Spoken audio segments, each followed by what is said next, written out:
ya wagonjwa wa kisukari ni vyakula. Wanapata ugumu wa kujua ni vyakula gani vinasababisha sukari yao kuspike na ni vyakula gani ni sahihi wakila wakae sawa.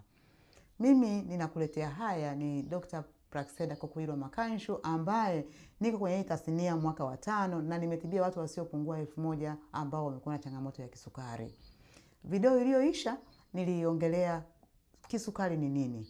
Kama hukuwahi kusikiliza, ni vyema ukaiangalia au ukaisikiliza ili uweze kuwa na uelewa mpana wa kujua kwamba sukari ni nini, inasababishwa na nini, na ni namna gani sasa unaweza kuondokana nayo, kwa sababu chanzo cha ugonjwa huu ni vyakula ambavyo sio sahihi.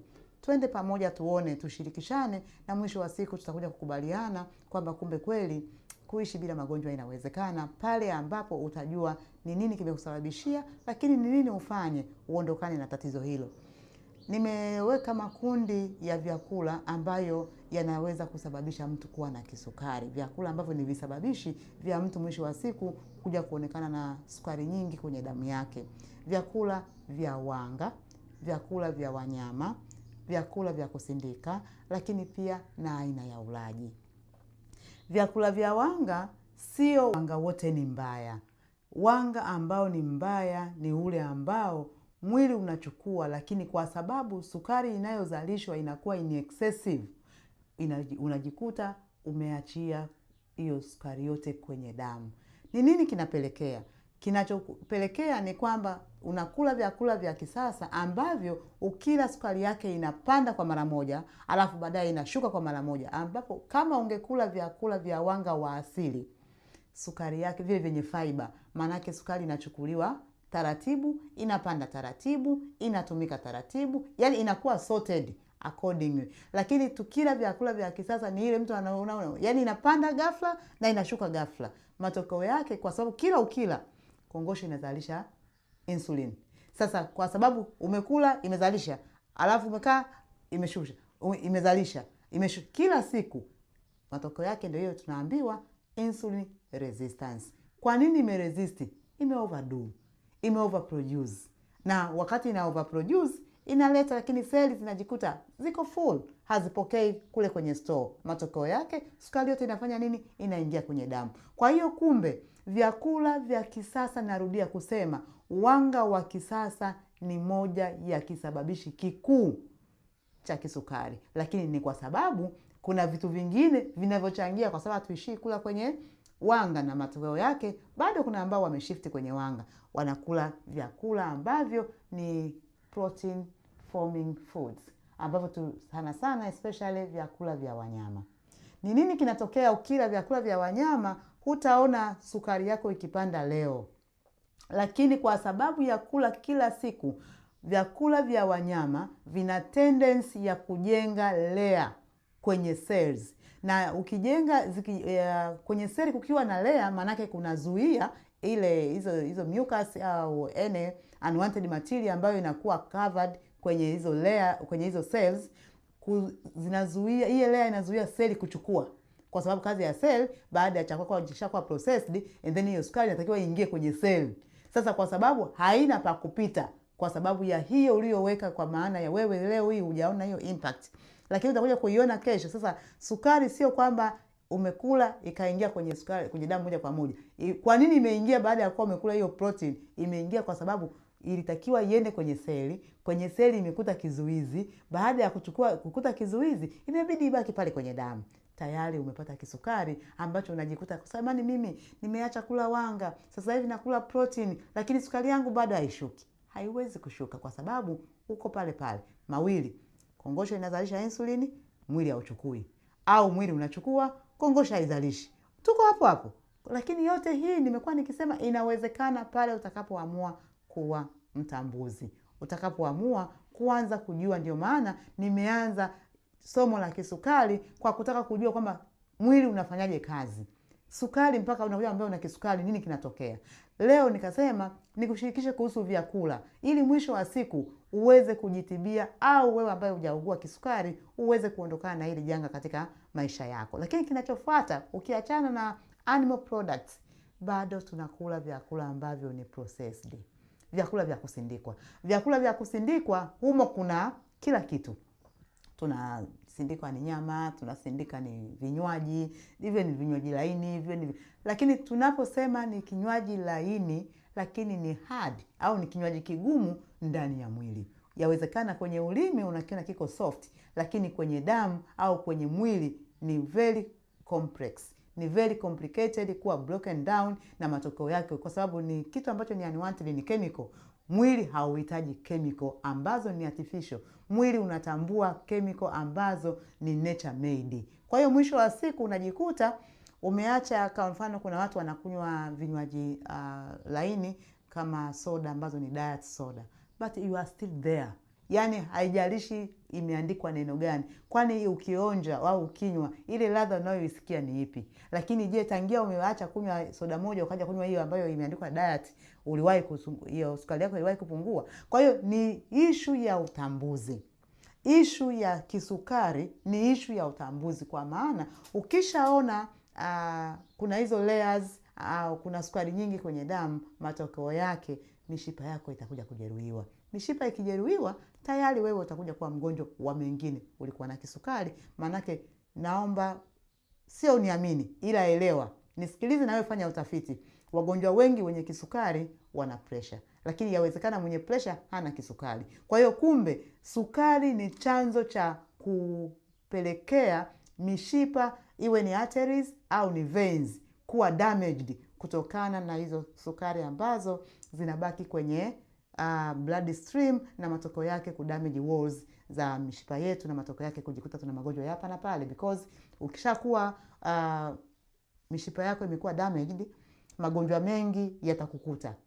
Kama ni kutopata choo, kama ni kupata bawasiri, kama ni kupata acid, yani ugonjwa mmoja au kiungo fulani kushindwa kufanya kazi kwa sababu ya just tu kula vyakula ambavyo sio sahihi, inakupelekea magonjwa kuspike. Lakini cha mwisho katika visababishi kwa leo, unakulaje? Jamani, tuna overeat. Tunakula sana kuliko mahitaji ya miili yetu. Hatutoi nafasi ya miili yetu kutumia chakula ambacho unakuwa umekula kati ya mlo na mlo. Matokeo yake ni vile umekula, mwili umeprocess, umeweka kwenye damu. Baada ya hapo kingine kimeenda kwenye hifadhi. Kwenye hifadhi tulishasema ni wapi? Ni kwenye seli za misuli na kwenye seli za ini, lakini pia kwenye mafuta kawaida. Unajikuta ile akiba haijachukuliwa, umekula tena. Ile akiba haijachukuliwa, umekula tena. Nikupe mfano mdogo. Haiwezekani ukawa unaweka kila ukiamka wewe unapeleka gari sheli, unajaza full tank, una safari. Kesho tena unaamka unapeleka gari sheli, hauna safari. Matokeo yake mafuta yatajaa kwenye tanki na pengine mengine yatamwagika. Na yakisha mwagika, who knows, kuna mtu alikuwa anavuta sigara anapita, yale mafuta yako chini yakavuta, gari kalipuka, sheli kalipuka, watu wakaungua. Chanzo ni nini? Ni wewe kuweka mafuta ambayo hayakuwa in use. Ndo the same applied unapokula chakula mara kwa mara, wakati kile ambacho ulikuwa umekula mwanzo hakijatumika to the fullest, unatengeneza damage ya viungo vingine, unajiandaa kupata tatizo la magonjwa mengine ambayo it was necessary magonjwa hayo kuyapata. Hiyo ni kwa upande wa visababishi vya kisukari. Lakini kumbe ni nini sasa ufanye? Ni vyakula vipi ni sahihi? Ninaposema vyakula sahihi, ni vyakula ambavyo mwanzo nimesema kuna wanga mzuri na wanga mbaya. Stick kwenye vyakula ambavyo ni nature made, vyakula ambavyo wanga wake ni mzuri. Nitatoa mfano, vyakula ni vingi sana, lakini kwa sasa nikuchatajie vichache. Tuna mtama mweupe, kuna mtama mweupe na kuna ule mtama mwingine una rangi kama ya kaki. Mitama hii ni mizuri sana. Tuna uwele, tuna magimbi, tuna ndizi bokoboko, kuna wengine waita ndizi kitarasa, tuna viazi vikuu, tuna mchele mweusi, tuna dengu, tuna choroko, tuna maharage meupe, tuna mchicha wa kienyeji, tuna matembele, tuna purple cabbage, tuna kila. Imagine nimetaja hapa vimefika 10. Ishi ya nipikeje ni wewe kuwa mbunifu. Kuna maboga. Yaani siku hizi nashukuru elimu inaendelea kukua na kusambaa, lakini utashangaa labda umeenda hotelini wametengeneza breakfast, kuna mtoli, kuna supu, kuna sijui nini, lakini pia kuna supu ya boga. Ile supu ni nzuri sana, lakini ndio shangaa watu wana opt supu ya kitu kingine, supu ya maboga wanaiacha. Najiuliza ni kwa sababu hata hawajui au ni basi kwa sababu tunaishi kwa kula vyakula ambavyo vinaonekana kwenye TV na tunakula vyakula ambavyo vimekuwa vikipigiwa debe sana. Naomba niwaambie ndugu zangu, ukiona chakula kinachotangazwa sana, ukiona chakula kinachopigiwa debe sana, kinaonyeshwa sana kwenye TV, jua hicho sio chakula. Ni chakula kwa maana ya macho, ni chakula kwa maana ya ladha, lakini mwili hakika hauwezi kukiprocess. Au hata ukikiprocess utashindwa kuchukua minerals au nutrients kwa sababu kutakuwa hakuna kitu. Kwa hiyo vyakula vyenye wanga vipo. Matunda. Ni matunda gani ambayo ni sahihi? Matunda ambayo ni nature made. Tunarudi pale pale kwenye asili. Sisi ni viumbe asilia. Sisi sio watu bandia. Tuache kula vyakula bandia kwa sababu sisi sio bandia. Ukila vyakula ambavyo ni asilia, hakika utaenjoy, hutajisikia hali ya uchovu, sukari yako haitaspike kwa sababu vyakula vya asili vingi vina fiber. Kwa hiyo fiber inasaidia ile hali ya digestive, ile hali ya mmeng'enyo kuwa sawa.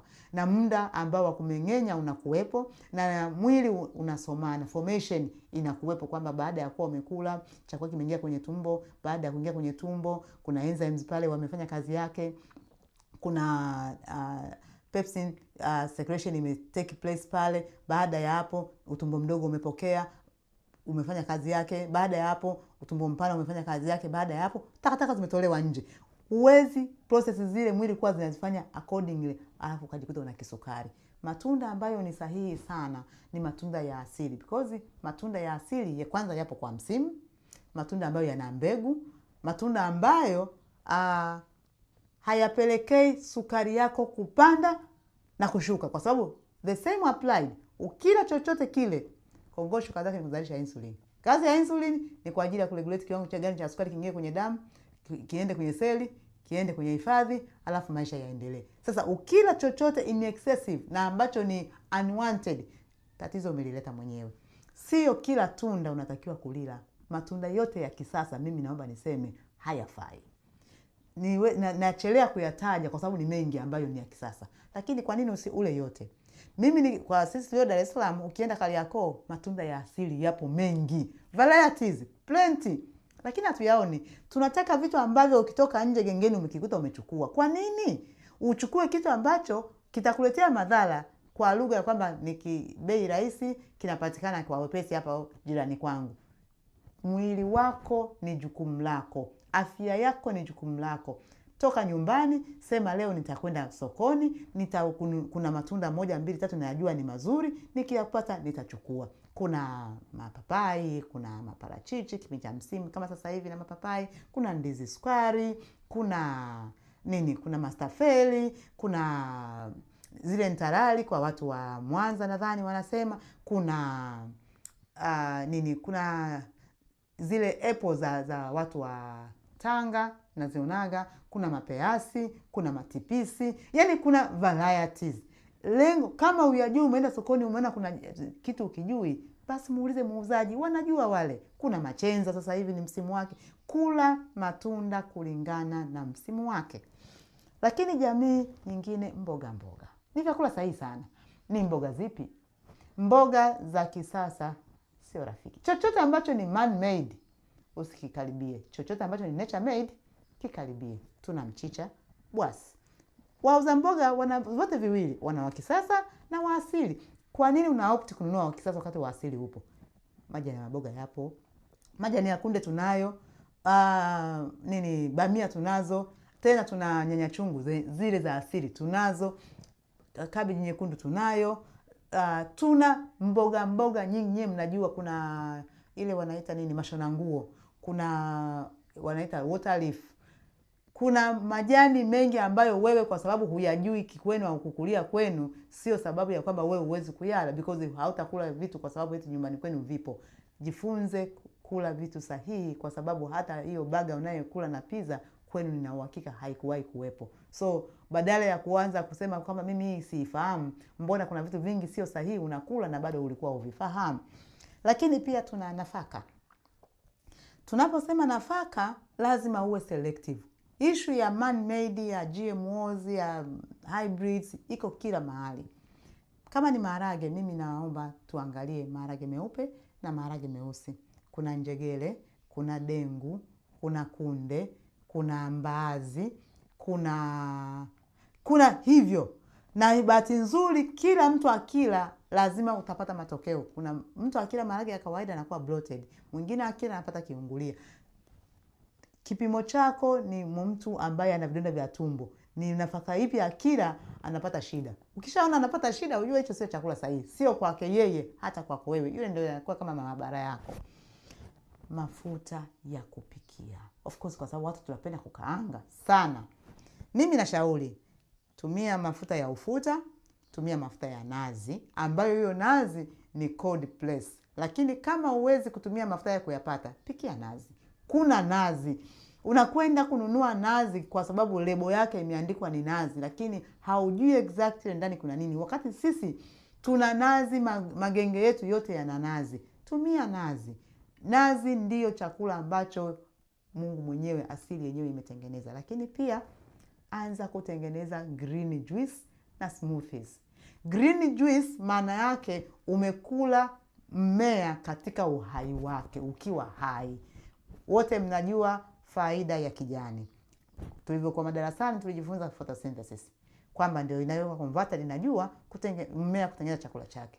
Kumbe ukila jani, umekula kila kitu. Umepata oxygen, umepata nutrients, umepata minerals, umepata kila kitu. Kwa hiyo mwisho wa siku viungo vyetu kushindwa kufanya kazi ni deficiency of all those minerals. Kwa kurahisisha, anza kurudi kwenye asili, anza kula kwa interview, anza kujua kwamba unakula nini, kwa nini unakula. Acha kustiki kwenye kula.